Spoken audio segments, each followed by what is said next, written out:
Hello friends, welcome back to my YouTube channel. आज हम बात करते हैं कि अगर आपको as a registered nurse UK में काम करना हो तो उसके लिए क्या प्रोसेस होती है, उसमें कितने टाइम लगता है, उसमें कितने पैसे खर्च होते हैं और at the end of the process आपको कितने सैलरी मिलती है। तो वो सारी चीज़ें हम इस वीडियो में बात करेंगे। इसके अलावा मैं एक और बात कहना चाहता हूँ कि बहुत सारी नर्सेज जो इंडिया में है उनको ये प्रोसेस पता नहीं होता है कि कैसे वो यूरोपियन कंट्री में जाके अपना करियर डेवलप कर सकते हैं बहुत ही कम पैसों में। अगर थोड़ी सी मेहनत की जाए तो ये चीज़ें बहुत ही आसानी से हासिल हो सकती हैं। फर्स्ट हम बात करते हैं कि क्वालिफ़िकेशन। तो जो क्वालिफ़िकेशन है, जैसे कि अगर आपको एज ए रजिस्टर्ड नर्स बाहर काम करना तो उसके लिए क्या क्वालिफ़िकेशन होनी चाहिए। तो आपके पास नर्सिंग डिग्री या डिप्लोमा होना चाहिए, या तो आपने जीएनएम करी की हो या फिर बीएससी नर्सिंग। तो दोनों के पास सेम अपॉर्चुनिटी होती है कि दोनों अप्लाई कर सकते हैं एज ए रजिस्टर्ड नर्स के लिए। और इसमें जो एएनएम होता है वो वैलिड नहीं होता है, आपके पास या तो जीएनएम होना चाहिए या फिर बीएससी नर्सिंग। इसके अलावा और जो कैंडिडेट होते हैं उनके माइंड में एक कन्फ्यूजन होता है कि अगर उनके जो एकेडमिक ईयर होते हैं, जैसे कि अगर वो नर्सिंग कर रहे हैं उस टाइम अगर उसके उनके ईयर बैक लग गया हो या फिर वो फेल हो गए हो या फिर उनके कहीं सप्लीमेंट्री आ गई हो तो क्या वो अप्लाई कर सकते हो। तो डेफिनेटली यस, वो अप्लाई कर सकते हैं, ये चीज़ उनमें मायने नहीं रखती है। सेकंड जो चीज़ आती है वो है एक्सपीरियंस।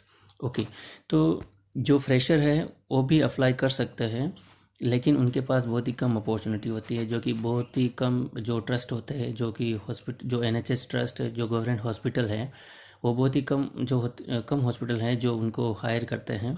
अगर आपके पास मिनिमम 6 मंथ का या 1 ईयर का एक्सपीरियंस, क्लिनिकल एक्सपीरियंस है, तो आपके पास ज़्यादा अपॉर्चुनिटी होती है, क्योंकि मोस्ट ऑफ द जो ट्रस्ट होते हैं वो एक्सपीरियंस पर्सन को ही हायर करते हैं। तो मेक श्योर कि आपके पास इतना एक्सपीरियंस होना चाहिए। और अगर आपके पास एक्सपीरियंस हो तो ये आपके लिए इजी भी है कि आप वहाँ जाके अच्छे से आप काम कर सकते हो। और इसमें बेड स्ट्रेंथ का कोई ऐसा इशू नहीं है कि आपको इतने बेडेड हॉस्पिटल में या फिर एनआईबीएच हॉस्पिटल में ही काम करना। आप कोई भी हॉस्पिटल में काम कर सकते हो और अपना एक्सपीरियंस ले सकते हो। इसके अलावा आप एक्सपीरियंस के बाद जो मिनिमम गैप है वो 18 मंथ्स का गैप एक्सेप्टेबल होता है।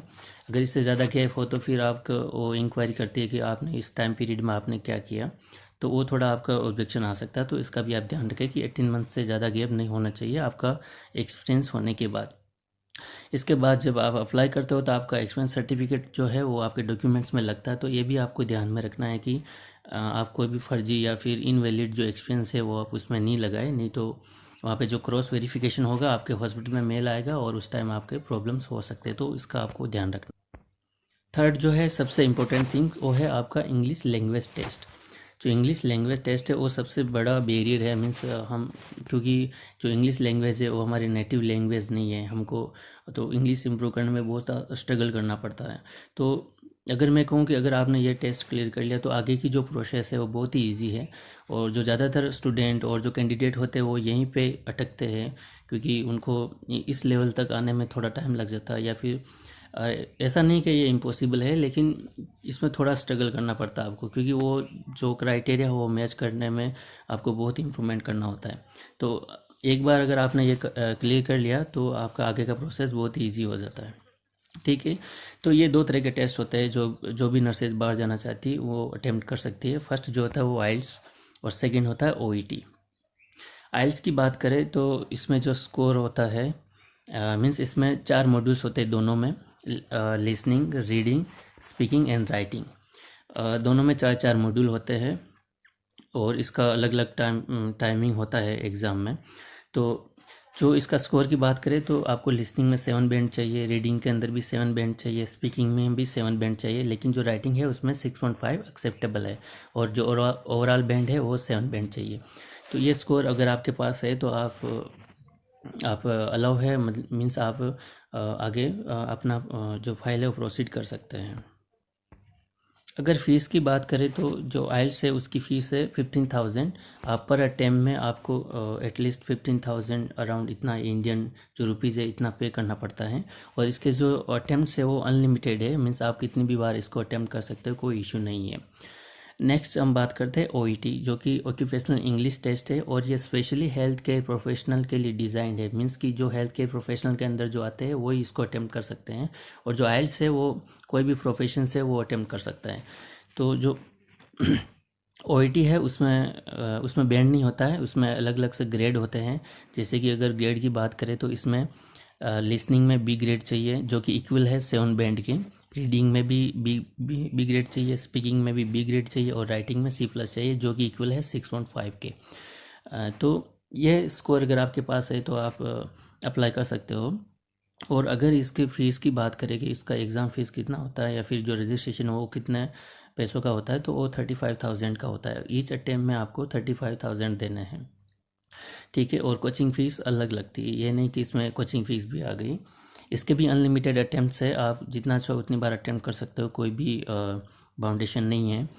और इसके अगर चॉइस की बात करें तो मैं अगर रिकमेंडेशन करूँ तो ओईटी ज़्यादा बेटर है नर्सेज के लिए, क्योंकि इसमें जो मटेरियल आता है वो नर्सिंग से रिलेटेड या फिर क्लिनिकल जो हेल्थ केयर प्रोफेशनल है उससे रिलेटेड आता है, तो वो हमारे लिए थोड़ा इजीली अंडरस्टैंडेबल होता है, तो कोई इशू नहीं आता है और इजी से हम इसको क्लियर कर सकते हैं। और इसका जो पासिंग रेट है वो ओईटी का थोड़ा ज़्यादा। और इसमें से आपको दोनों में से एक टेस्ट ही देना है, ऐसा नहीं कि दोनों टेस्ट, या तो आप आइल्स दे सकते हो या फिर ओईटी, जैसा आपको सूटेबल लगे। ओके, नेक्स्ट जो बात है वो है एनएमसी रजिस्ट्रेशन। जैसे आपका अगर इंग्लिश टेस्ट का क्लियरेंस हो गया या फिर आपने क्लियर कर दिया तो उसके बाद आपका एनएमसी रजिस्ट्रेशन होता है, nursing midwifery council in UK. तो जो यूके की साइट है उसके ऊपर एनएमसी रजिस्ट्रेशन होता है। ये 2 रजिस्ट्रेशन होते हैं इसके, एनएमसी फर्स्ट एंड सेकेंड। अगर दोनों की फ़ीस की बात करें तो इसमें जो फर्स्ट रजिस्ट्रेशन होता है वो अराउंड 140 पाउंड्स का होता है और सेकंड रजिस्ट्रेशन 153 पाउंड्स का। अगर टोटल देखा जाए तो इंडियन रुपीज़ के अंदर 30,000 के अराउंड होता है, ठीक है।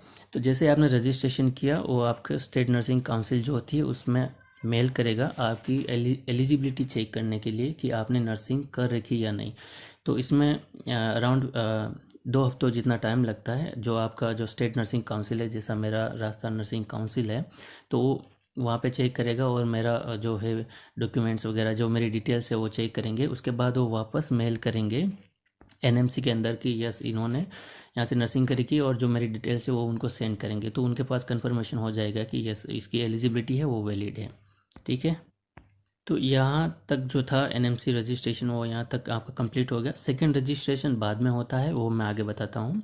तो रजिस्ट्रेशन होने के बाद क्या होता है कि जैसे उनको कंफर्म हो गया कि आपका जो एलिजिबिलिटी है वो कंफर्म है, मीन्स वैलिड है, उसके बाद जो एनएमसी है वो पियर्सन व्यू है, उससे आपको मेल आएगा आपके मेल अकाउंट में और उसमें आपको user name and temporary password देंगे, उससे आप सीबीटी बुक कर सकते हो। अब सीबीटी क्या है, एक इंग्लिश टेस्ट होने के बाद आपका एक सीबीटी होता है जो कि एक नर्सिंग टेस्ट है, वो आपको इंडिया में ही देना है। और ये बात की जाए तो ये इजी ही है, इतना हार्ड नहीं है। इसमें 2 पार्ट होते हैं, part A and part B. तो जब आप दोगे तो आपको समझ में आ जाएगा। अगर इसकी फ़ीस की बात करें तो 83 पाउंड्स के लगभग है, मीन्स कि 8,000 इंडियन रुपीज़ के अराउंड है, तो इतना कॉस्टली भी नहीं है। और इसके जो अटैम्प्ट है वो 3 अटैम्प्ट्स ही है। ये आपको ध्यान रखना है कि जो सीबीटी है वो आप 3 टाइम से ज़्यादा नहीं दे सकते हो। अगर आपने 3 अटैम्प्ट में ये क्लियर नहीं किया तो उसके बाद आपका जो एप्लीकेशन है वो बंद हो जाएगा और 6 महीने तक आपका जो एप्लीकेशन है वो क्लोज रहेगा। उसके बाद आप न्यू एप्लीकेशन से स्टार्ट करके आपको फिर वापस सीबीटी अटैम्प्ट करना पड़ेगा। तो इसमें आपको ध्यान रखना कि विदिन 3 अटैम्प्ट्स के अंदर you must clear CBT. Okay, next interview. इसमें जो सीबीटी और इंटरव्यू है इसमें आप कोई भी पहले अटैम्प्ट कर सकते हो। इसमें ये नहीं है कि ऑर्डर की, मीन्स अब पहले आपको सीबीटी करना है उसके बाद इंटरव्यू देना है। तो दोनों में से आप कोई भी पहले अटैम्प्ट कर सकते हो जैसा आपको सूटेबल लगे। ओके, इंटरव्यू की बात करें तो आप ये सारी जो प्रोसेस है या आप खुद भी कर सकते हो एनएमसी साइड से, या फिर आपके कोई एजेंट है या फिर आप कोई एजेंसी से करवा रहे हो तो आपके लिए थोड़ा फिजिबल रहेगा, थोड़ा इजी रहेगा कि वो कैसे प्रोसेस स्टेप बाय स्टेप करते हैं, तो आपके लिए थोड़ा इजी रहेगा। उसके बाद और मैं बताना चाहता हूँ कि इसके कोई चार्जेस नहीं लेगा। जो भी एजेंसी आपसे ये प्रोसेस करेगी, मीन्स आपके उसके कोई चार्जेस नहीं लगेंगे। आपके जो ये चार्जेस है जैसे सीबीटी हो गया, ओईटी हो गया, तो ये चार्जेस आपको देने पड़ेंगे। बाकी वो जो प्रोसेस करेंगे उसका आपको कोई चार्ज नहीं देना है। तो जो आपकी एजेंसी है वो आपका इंटरव्यू लाइनअप कराएगी। जो भी अलग अलग एनएचएस ट्रस्ट के जो हॉस्पिटल है, एनएचएस ट्रस्ट मीन्स जो भी गवर्नमेंट हॉस्पिटल है यूके के, उसमें आपके इंटरव्यू लाइनअप कराएंगे जहाँ भी आपको जाना हो। जैसे कि आपकी कोई प्रीफर्ड चॉइस होगी, जैसे आपको मैनचेस्टर जाना है, लंदन जाना है, तो उस हिसाब से आपका जिस लोकेशन आपको अटेम्प्ट करना है उस हिसाब से आपको अटेम्प्ट करवाएंगे। जैसे मैंने मेरा सेलेक्ट किया था लंदन का, तो मैंने वहाँ का इंटरव्यू मैंने अटेम्प्ट किया था। ओके। और अगर आप प्राइवेट में भी जाना चाहते हो तो प्राइवेट सेक्टर में भी आप इंटरव्यू दे सकते हो। जो इंटरव्यू की बात करें तो ये 30 to 45 मिनट्स का होता है और ये वीडियो कॉन्फ्रेंस के थ्रू होगा। इसमें आपको वीडियो कॉलिंग के थ्रू आपको जो पैनल में एक इंटरव्यू होगा, जो भी HR जो रिक्रूटर है वो आपका इंटरव्यू लेंगे। अगर आपने क्लियर कर दिया तो विदिन 2 to 3 आवर्स के अंदर आपको ऑफर लेटर भी भेज देते हैं। उसमें आपकी सैलरी वगैरह जो वर्किंग आवर्स है वो सारे मेंशन होते हैं। ठीक है। अब CBT इंटरव्यू वगैरह ये सब क्लियर करने के बाद क्या होता है, फिर आपको PCC बनवाना होता है, मीन्स की पुलिस क्लियरेंस सर्टिफिकेट, जो कि जो हम पासपोर्ट बनाते हैं सेम वैसा ही प्रोसेस है।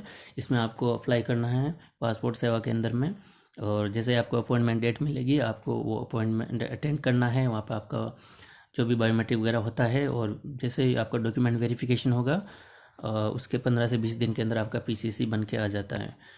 और उसका जो चार्जेस है वो है 500 रुपीज़। तो ये भी आपको, ये भी कंपलसरी है, ये आपको बनाना ही पड़ेगा। नेक्स्ट जो है वो मेडिकल सर्टिफिकेट। उसके बाद आपको मेडिकल सर्टिफिकेट भी बनाना है। जो भी अप्रूव्ड हॉस्पिटल है, जो UK के मतलब जिसने मतलब गवर्नमेंट ने बता रखे कि मीन्स इस हॉस्पिटल में से ही आपको मेडिकल टेस्ट करवाना है, तो आप उसी हॉस्पिटल में जाके करवाना। ये नहीं कि आपने कहीं से भी जाके मेडिकल सर्टिफिकेट बना लिया, ऐसा नहीं होता है। अगर उसकी बात करें चार्जेस की तो ये है 1800 इंडियन रुपीज़ के अंदर होता है। उसमें आपको TB सर्टिफिकेट देंगे और आपका चेस्ट एक्सरे भी करेंगे। तो वो आपको एक सर्टिफिकेट बना देंगे और आपको एक चेस्ट एक्सरे जो है आपका स्कैन करके देंगे। नेक्स्ट है वो है एक डॉक्टर का। यहाँ पे आपको एक डॉक्टर की भी रिक्वायरमेंट होगी, या कोई भी चलेगा। जैसे कोई MBBS है तो वो चलेगा, MD फिजिशियन जो भी है वो चलेगा। यहाँ पे वो क्या करेगा, मीन्स कि NMC से उसके ऊपर मेल आएगा डॉक्टर के पास, वो आपका फिटनेस का कंफर्म करेगा कि ये जो पर्सन है ये फिज़िकली फिट है, मीन्स UK में काम करने के लिए। तो उसका डिटेल आपको वहाँ पे सेंड करना पड़ेगा NMC के पास, डॉक्टर का नाम, एड्रेस, वो कहाँ पे वर्क कर रहा है, उसका क्या क्वालिफिकेशन है, वो सारी चीज़ें। तो इसमें कोई वो बड़ी बात नहीं है, ये एक ईजी स्टेप है। तो वंस आपके सारे डॉक्यूमेंट्स कंप्लीट हुए, जैसे कि आपको ऑफर लेटर के साथ में भी और दूसरे भी डॉक्यूमेंट वो सेंड करेंगे, तो वो सारे आपको कंप्लीट करने हैं। और जैसे आपका CBT हो गया, इंटरव्यू हो गया, तो उन सब चीज़ों के होने के बाद क्या होता है, आपका NMC सेकंड रजिस्ट्रेशन होता है। और उसका जो चार्ज है वो 153 पाउंड्स के आसपास होता है, जैसा मैंने पहले बताया था आपको। तो जैसे आपका NMC सेकंड रजिस्ट्रेशन होगा, वो सारे जो डॉक्टर का फिटनेस होगा वो सारा कंफर्मेशन होने के बाद आपको एक COS लेटर रिसीव होगा, जिसको बोलते हैं सर्टिफिकेट ऑफ स्पॉन्सरशिप। मीन्स जो ट्रस्ट है या फिर गवर्नमेंट है वो आपको एक सर्टिफिकेट देगी स्पॉन्सरशिप का। उसमें आपकी सैलरी मेंशन होगी, आपकी ड्यूटी आवर्स मेंशन होंगे कि आप वीकली कितने आवर्स आपको ड्यूटी करना है, आपकी एनुअल लीव उसमें मेंशन होगी, आपकी वीज़ा ड्यूरेशन है वो उसमें मेंशन होगी कि आपको कितने साल का वीज़ा दिया जा रहा है, और जो आप कहाँ पे काम करोगे उसका एड्रेस, वो सारी चीज़ें उसमें COS लेटर में मेंशन होती है। और COS लेटर आने के बाद ही आप वीज़ा के लिए अप्लाई कर सकते हैं। तो जो नेक्स्ट स्टेप है वो है आप अप्लाई फॉर वीज़ा। तो आपके पास सारी चीज़ें आने के बाद आप यहाँ पे फिर आपको वीज़ा के लिए अप्लाई करना है। जो नर्सेज जो वीज़ा जो काम करती है, मीन्स जो वीज़ा उनको मिलता है वो है स्किल्ड वर्कर वीज़ा।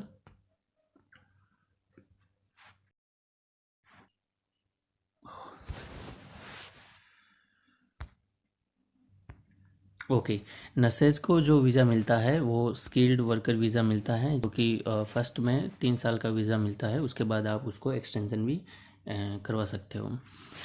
और जो वीज़ा है वीज़ा की प्रोसेस होती है वो 15 वर्किंग डेज़ में आपको अप्लाई, जो बायोमेट्रिक होता है उसके 15 वर्किंग डेज़ में आपको वीज़ा मिल जाता है। और इसका जो अगर नेक्स्ट बात करें फ़्लाइट टिकट की, तो वो आपका ट्रस्ट आपको पेड करता है। अगर इनिशियली आपने दिया हो तो वहाँ पे जब जाओगे तो वापस आपको रिफ़ंड मिल जाएगा। तो यहाँ तक की जो प्रोसेस थी वो आपकी कंट्री में होगी, मीन्स कि आप जैसे कि मैं इंडिया में हूँ तो ये सारी प्रोसेस मेरी खुद की कंट्री में हो जाएगी। और इसके अलावा जो आपको इनिशियल अकोमोडेशन है वो 3 मंथ्स अलग अलग ट्रस्ट अलग अलग देते हैं। किसी को 1 मंथ का अकोमोडेशन मिलता है, किसी को 2 मंथ का, या किसी को 3 मंथ्स का। तो जैसे मेरे ट्रस्ट ने मुझे 1 मंथ का ही दिया है, तो वो इंडिविजुअल डिपेंड करता है कि आपका ट्रस्ट आपको क्या क्या फैसिलिटीज़ दे रहा है। ठीक है। और एक बात यहाँ पे कि यहाँ तक आपका प्रोसेस कंप्लीट हो गया, और इसके बाद आप जब लैंड करोगे तब आप बैंड 4 की सैलरी आपकी स्टार्ट हो जाएगी। मीन्स कि यहाँ तक आप प्री रजिस्टर्ड नर्स हो, यहाँ तक आप रजिस्टर्ड नहीं बने हो, तो इसके आगे भी आपको कुछ प्रोसेस है जो आपको करना है। ठीक है, तो यहाँ तक आप बैंड 4 हो और बैंड 4 तक की सैलरी आपको स्टार्ट होती है। और जो आपने प्रोसेस किया वो बैंड 5 के लिए किया, तो उसके लिए और भी प्रोसेस बाकी, तो उसके लिए क्या करना है, जैसे ही आप वहाँ पे लैंड हो गए उसी दिन आपकी सैलरी स्टार्ट हो जाएगी। और फिर आपका 2 से 3 महीने तक का ओस की प्रिपरेशन चलेगा। ओस की एक प्रैक्टिकल एग्ज़ाम है, मीन्स कि क्लिनिकल स्नेरियो बेस्ड क्वेश्चंस होते हैं जो कि आपको प्रैक्टिकली करके दिखाना है, डेमोन्स्ट्रेशन करके। तो इसका जो फुल फॉर्म है वो है ऑब्जेक्टिव स्ट्रक्चर्ड क्लिनिकल एग्जामिनेशन। इसका जो कॉस्ट है अराउंड 80,000 का है। मीन्स इसकी जो एग्ज़ाम फीस है वो 80,000 है, वो आपकी ट्रस्ट पेड करेगी, वो आपको पेड नहीं करना है। अगर फर्स्ट अटैम्प्ट में आपने क्लियर नहीं किया, तो अगर आपने सेकंड अटैम्प्ट दिया तो उसमें या तो 50% या फिर 100% आपका ट्रस्ट देगा। लेकिन कई ये इंडिविजुअल डिपेंड करता है कि आपको अगर सेकंड अटैम्प्ट या थर्ड अटैम्प्ट में आपको भी देने पड़ सकते हैं। और इसके जो अटैम्प्ट है वो भी लिमिटेड है, 3 अटैम्प्ट ही है।